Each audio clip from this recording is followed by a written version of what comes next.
Je prends le cap de cette étoile, je vire de bord, renvoie de la toile. L'étrave guidée par mes valeurs ouvre la mer vers le bonheur. Bonjour à tous. Premier podcast de la Maison de la Non-Violence. Alors même si nous n'avons pas encore ouvert nos portes, j'avais envie de vous partager ces petits podcasts. Alors avant de commencer, je voulais juste vous dire que c'est un exercice auquel je ne suis pas du tout habitué. Et me retrouver comme ça devant un micro avec mon ordinateur, pas à l'aise, pas vraiment à l'aise. Et je vous demanderai donc une certaine indulgence et je vous en remercie vraiment par avance. Je vais faire le maximum pour être le plus clair possible. Voilà. Alors, ces podcasts s'appellent les petits partages.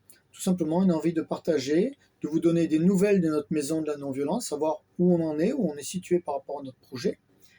Et puis des informations, et puis pourquoi pas partager aussi des idées qui nous animent, sachant que ces idées n'engagent bien entendu que nous.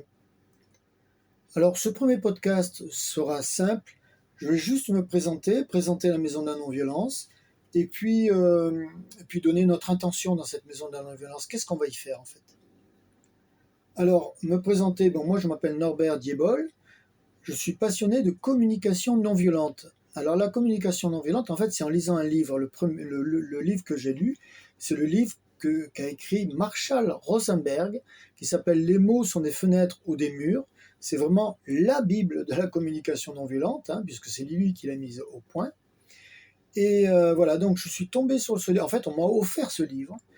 Et je suis resté stupéfait quand j'ai lu ça, par rapport à la manière complètement changée, la manière d'envisager la vie, d'envisager nos relations. Donc ma femme a lu aussi ce livre, et puis on s'est dit, on va essayer en famille de le vivre. Et on a essayé de le vivre en famille avec les enfants, et ça, j'avoue que ça a changé complètement nos rapports.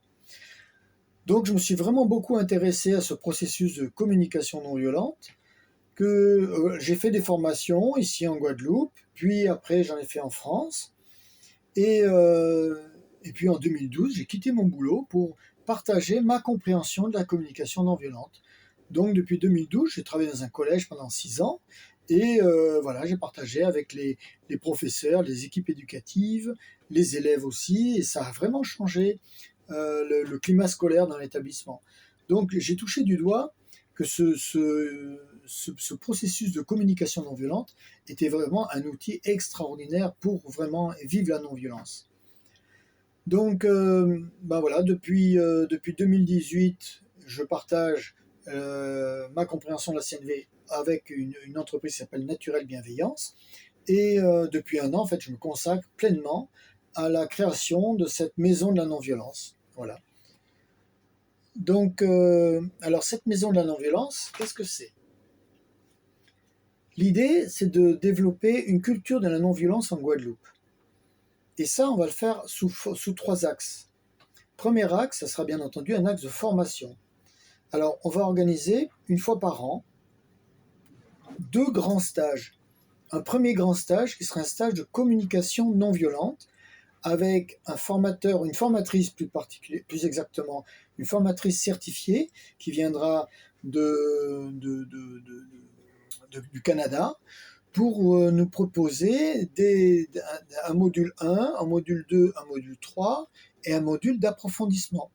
Donc là, c'est vraiment un gros stage de communication non violente, sachant qu'un module dure 2 jours. Donc c'est vraiment, on va aller au fond des choses. Et une fois par an aussi, j'organiserai un stage de méditation de pleine conscience. Je crois que c'est important, c'est assez lié, et je crois que les deux ensemble, on peut faire vraiment un beau travail sur la non-violence. Après le reste de l'année, moi je proposerai mes stages à moi, c'est-à-dire des stages de communication de pleine conscience. Ce sont des stages, c'est ma compréhension de la communication non violente, c'est des stages où je montre moi ce que j'en ai compris et ma manière de la vivre. Voilà. Et alors, ce sont des stages qui ont la particularité d'être beaucoup plus courts que des modules officiels de communication non violente. Et voilà, ça dure 15 heures en fait, 3 fois 5 heures. Et ça sera sur la semaine. Alors, ces stages, je les propose pour les individuels, les particuliers, ou pour les groupes. C'est vraiment transversal, c'est quelque chose qu'on peut utiliser dans tous les milieux, aussi bien dans les entreprises que en association. Enfin, vraiment, tous les milieux sont intéressés par cette communication non violente. Et après, donc, ça c'est au niveau formation. Premier axe. Deuxième axe, ce sera un lieu de vie. Et ça, j'y tiens. C'est vraiment un endroit où on va pouvoir se soutenir parce que tout le monde est d'accord pour être dans la non-violence, pour partager la non-violence. Mais pour la vivre, c'est loin d'être évident parce que justement, on a déjà des habitudes et des habitudes qui sont un petit peu violentes. Et donc, on essaye de s'aider, de se soutenir. Et comment on se soutient? On fait des groupes de pratique de communication non violente, par exemple.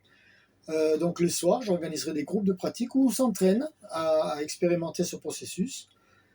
Il y aura aussi du yoga, par exemple, des ateliers sur la parentalité, du tai chi, des ateliers pour les enfants. Voilà, on va essayer d'ouvrir le maximum de propositions en lien avec la non-violence. Il y aura des accueils individuels aussi, on fera des médiations. Dans le site, on va faire comme un arbre à palabres, un endroit où on va pouvoir parler, ouvrir son cœur, mais en toute sécurité. Voilà, ce sera vraiment un endroit où on essaye de vivre la non-violence. C'est vraiment un lieu de vie. Et puis il y aura des manifestations, des ciné-débats, des conférences, des choses comme ça. Voilà, donc un lieu où on va se soutenir les uns les autres pour arriver un petit peu à vivre, ne serait-ce qu'un peu, cette non-violence. Et puis essayer aussi de la diffuser autour de nous. Après, ça sera le troisième axe sera un lieu de ressources. En fait, ce sera un lieu dans lequel, cette maison, je proposerai, il y aura des livres, des vidéos, des revues, des abonnements à des plateformes, par exemple, sur la non-violence, toujours bien entendu. Donc, ressources aussi. Donc, formation, lieu de vie et un lieu de ressources. Un point important aussi que je voulais souligner, c'est que nous sommes association 1901. Donc, en fait, notre volonté, c'est vraiment de démocratiser l'ensemble de toutes ces pratiques et de ces apprentissages. Donc, vraiment, pour nous, il ne faut surtout pas que les revenus de chacun soient des freins pour suivre ces stages et ces ateliers. Voilà, c'est très important pour nous. Alors, voilà, ça c'était pour vous présenter notre intention et ce que nous allons faire dans cette maison de la non-violence, notre programme. Et maintenant, au niveau de l'actualité, nous ne sommes pas encore ouverts. J'attends les locaux qui nous sont proposés, mis à disposition par la mairie de Pointe-à-Pitre et que je veux vraiment remercier parce qu'elle s'engage auprès de nous dans cette magnifique trajectoire de non-violence. Voilà. Donc, dans l'attente des locaux pour l'instant, et je pense que ça sera d'ici la fin de l'année. Voilà, donc maintenant, si vous avez des questions, n'hésitez pas à nous contacter. Sur le site, vous avez donc une adresse mail sur le site de la Maison de la Non-Violence. D'ailleurs, le site, c'est tout simplement www.maison-non-violence en un seul mot.fr. Voilà, je vous souhaite une très bonne journée. Au revoir.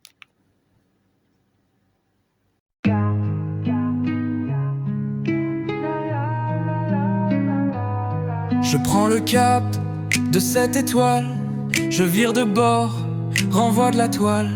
L'étrave guidée par mes valeurs ouvre la mer vers le bonheur.